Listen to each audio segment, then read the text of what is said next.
Okay, Assalamualaikum semua dan selamat pagi ya anak-anak kelas 4 Carnation. Okay, jadi kita nak sambung balik perbincangan daripada graf yang saya suruh lukis hari tu. Okay, graf pemanasan dan penyejukan naftalena. Okay, jadi graf semua dapat lebih kurang macam ni. Betul? Okay, semua dapat graf. Kita pergi dulu satu graf pemanasan. Okay. Jadi, bila graf pemanasan, okay, kalau tengok di sini, nampak ni, saya nak hapus semua tanda macam ni. Nampak? Buat garis putus-putus. Garis putus-putus pada suhu yang sama tu. Suhu 80 kan. Suhu yang 80 darjah Celsius tu, kan dia dapat graf tu malas, straight je. Okay. Jadi, di situ, buat garis putus-putus, pergi ke paksi Y. Lepas tu, label dia takat lebur. Okey. Jadi kita pergi dulu. Apa itu takat lebur apa semua ni lah. Okey, kita tengok dulu. Yang pertama, pada peringkat daripada yang pertama naik tu. A ke B. Pada ketika itu, okey, zarah-zarah dia wujud dalam keadaan pepejal. Okey, keadaan pepejal. Jadi kalau maknanya pada keadaan pepejal, pada ketika ini, apabila dipanaskan, zarah-zarah tadi tu, zarah-zarah naftalena, dia menyerap tenaga haba, lalu dia bergetar dengan lebih cepat. Okey, dia serap tenaga haba, kan kita panaskan dia serap tenaga haba, so dia bergetar lebih cepat kerana tenaga kinetik dia semakin bertambah. Okey, so dia yang pertama dari A ke B, keadaan dia pepejal. Yang kedua, okey, dari B ke C. Okey, dari B ke C, dia wujud dalam keadaan pepejal dan cecair. Okey, pada peringkat inilah, okey, proses peleburan berlaku. Okey, ingat balik peleburan tu, zarah bertukar daripada pepejal kepada cecair. Jadi, di sini kita juga sebut dia adalah takat lebur. Okey, jadi bila kita kata dia takat lebur, apa itu takat lebur? Suhu di mana bahan berubah daripada pepejal kepada cecair. Maknanya tak sepenuh lagi tukar jadi cecair. Maknanya pada ni, sebab tu dia wujud ada yang pepejal, ada zarah yang wujud sebagai cecair. Okey, jadi kenapa ini berlaku? Okey, dia kata tiada peningkatan suhu dari B ke C kerana tenaga haba yang diserap digunakan untuk mengatasi daya tarikan antara zarah, okey, sehingga pepejal bertukar menjadi cecair. Jadi kalau kamu belajar sebelum ni pepejal kan dia duduk rapat-rapat. Jadi bila dia duduk rapat-rapat, daya tarikan antara zarah adalah sangat kuat. Okey? Jadi pada peringkat ini, tenaga haba tadi tu diserap untuk atasi daya tu. Maknanya dia nak atasi tu maksud dia putuslah. Nak bagi dia putus duduk jauh-jauh. Tapi kita tak boleh sebut putus. Daya tidak boleh putus sebenarnya. Okey, daya hanya boleh diatasi. Okey, sebab tu perkataan dia guna mengatasi. Okey. Seterusnya. Okey, yang lepas malam tu dia naik balik suhu. So, bila suhu naik meningkat dari C ke D, maknanya dia wujud dalam keadaan cecair. Okey, pada peringkat ni, okey, zarah menyerap haba dan dia bergerak dengan lebih cepat. Kan dia dah putus dah tadi tu. Bukan putus dah, daya dah diatasi. Daya tarikan antara zarah menjadi semakin lemah. Ingat balik keadaan cecair, daya tarikan antara zarah adalah lemah. Semakin lemah. Okey. Ni, maknanya okey, ini untuk graf pemanasan. Okey. Seterusnya.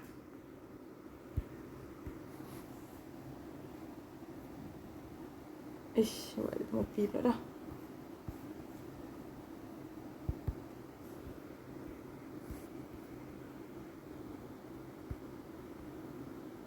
Okey, sorry.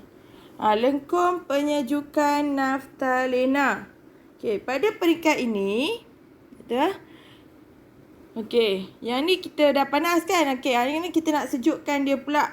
Okey, kalau sejuk, keadaan berubah daripada cecair bertukar menjadi pepejal. Okey, jadi apa yang kita nampak di sini, nampak tak? Ada garis putus-putus pun sama. Saya nak awak lukis dekat graf kamu semua. Buat garis putus-putus. Okey, labelkan dia sebagai takat beku. Okey, takat beku. Jadi pada peringkat sini, okey, dia suhu menurun. Suhu dia berkurang dari E ke F. Okey, pada peringkat ni, dia hanya wujud sebagai dalam keadaan cecair sahaja. Okey, dia wujud dalam keadaan cecair. Dan bila kita sejukkan dia, zarah-zarah ni dia membebaskan haba. Okey, haba dibebaskan apabila sejuk. Lalu bila dia bebaskan haba, dia bergerak dengan lebih perlahan. Okey, dia bergerak dengan lebih perlahan kerana dia telah hilang tenaga kinetik dia. Okey, apabila sejukkan, zarah dia bebaskan haba, lalu dia bergerak dengan lebih perlahan kerana dia telah hilang tenaga kinetik. Okey, pada peringkat F hingga G, peringkat yang mendatar itu takat beku. Okey, pada peringkat ini, dia wujud dua-dua. Keadaan cecair dan juga pepejal. Okey, jadi di sini, tiada penurunan suhu. Maknanya suhu tak berkurang. Dia duduk maintain dekat 80 darjah Celsius tu. Okey, kenapa ini berlaku? Okey, kerana tenaga haba yang dibebaskan ke persekitaran tadi tu diimbangi oleh tenaga haba yang terbebas apabila zarah, dia nak tarik balik kawan dia tu duduk rapat-rapat. Okey. Apabila zarah menarik antara satu sama lain untuk membentuk pepejal. Maknanya tenaga haba yang terbebas ke persekitaran tadi, kan dia sejuk. Bila dia sejuk, tenaga haba dibebaskan ke persekitaran. Okey, akan diimbangi oleh tenaga haba yang terbebas apabila zarah tak menarik antara satu sama lain untuk membentuk pepejal. Ingat adik, susunan zarah-zarah dalam pepejal, dia tersusun rapat-rapat. Okey. Dari G ke H. Okey, yang ni suhu start balik turun dah. Okey, bila suhu dah start turun, dia hanya wujud dalam keadaan pepejal sahaja. Dia tak ada dah cecair pada peringkat G hingga H ni. Okey, jadi apabila disejukkan, zarah-zarah tadi pun samalah. Apabila sejuk, haba dibebaskan, lalu dia bergetar dengan lebih perlahan. Sebab dia dah berada pada kedudukan dia dah. Ingat, pepejal dia tersusun teratur. Okey, so dia bergetar dengan lebih perlahan pada kedudukannya. Okey. Jadi kita dah menjawab dia suruh pada graf soalan nombor 2. Nombor 1 dah buat kan? Mentafsir data tu. Allah. Okey. Dia suruh labelkan keadaan jirin naftalena sama ada dalam keadaan pepejal, cecair atau kedua-duanya. Jadi label lah.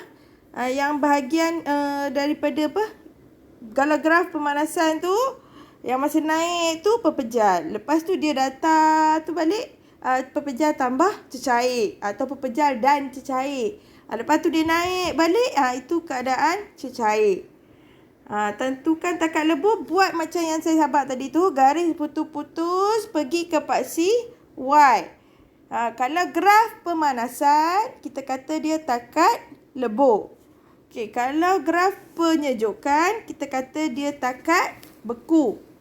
Okey, ingat balik, takat lebur suhu di mana bahan bertukar dari cecair kepada pepejal pada keadaan piawai. Okey, keadaan piawai tu standard lah, bilik. Keadaan mana kita duk buat eksperimen tu di dalam bilik. Macam tu maksudnya. Okey. Pada tekanan pun 1 atm. Okey. Kalau takat beku pula, suhu di mana bahan bertukar dari cecair kepada pepejal. Cecair kepada pepejal, pembekuan tu. Okey, pada keadaan piawai. Okey, 1A. Dia tanya, semasa pemanasan naftalena, okey, mengapa naftalena tidak dipanaskan secara langsung dengan menggunakan api daripada penunuh bansen? Okey, kalau tengok video eksperimen yang saya bagi tu, okey, dia panas dalam kukus air. Okey, kenapa dia kena panaskan dalam kukus air? Okey. Sebab apa? Okey, kita gunakan kukus air untuk mendapatkan ataupun untuk memastikan pemanasan naftalena yang sekata. Maknanya semua, kalau kita guna api bawah tu saja, bahagian bawah naftalena sahajalah yang boleh melebur. Okey? Sebab tu kita kena guna kukus air supaya pemanasan naftalena tu lebih sekata. Dan juga naftalena ni sebenarnya dia mudah terbakar. Dia flammable. Okey? So kita pun dah jawab dah untuk soalan B. Sorry. Yang A tadi tu kita sebut tidak dipanaskan secara langsung. Yang tu kita sebut kerana naftalena mudah terbakar. Minta maaf. Yang A tu kita kata naftalena mudah terbakar. Sebab tu kita tidak panaskan dia secara langsung dengan api. B. Mengapa kaedah kukus air digunakan? Untuk memastikan pemanasan naftalena yang sekata. Tak ada bahagian ni je melebur, bahagian lain tak melebur. Tak. Yang kedua, semasa penyejukan naftalena, okey, mengapakah tabung didih diletakkan ke dalam kelalang kod? Okey, ini pula untuk memastikan naftalena mengalami penyejukan yang sekata. Okey, memastikan naftalena mengalami penyejukan yang sekata. Okey. Nanti saya habaq kenapa kalau kita tak letak dia jadi gena. Nanti saya tunjuk gambar graf macam mana graf yang akan boleh berlaku kalau kita tak letak dia dalam kelalang kod. Okey, mengapa kita kena kacau? Naftalena tu mengapa naftalena sentiasa dikacau lah secara berterusan? Pun sama untuk memastikan penyejukan yang sekata. Okey, untuk memastikan penyejukan yang sekata. C. Ramalkan apa yang berlaku jika naftalena tidak dikacau secara berterusan. Maknanya kita tak kacau je termometer tu, terbiar je. Okey. So apa yang berlaku? Ini saya sebut tadi. Sama juga kalau kita tak letak dalam kelalang kod.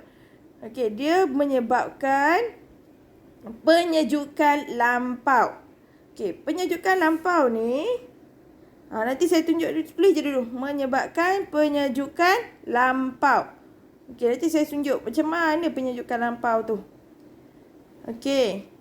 Yang ketiga, terangkan mengapa suhu menjadi malar semasa peleburan dan pembekuan naftalena.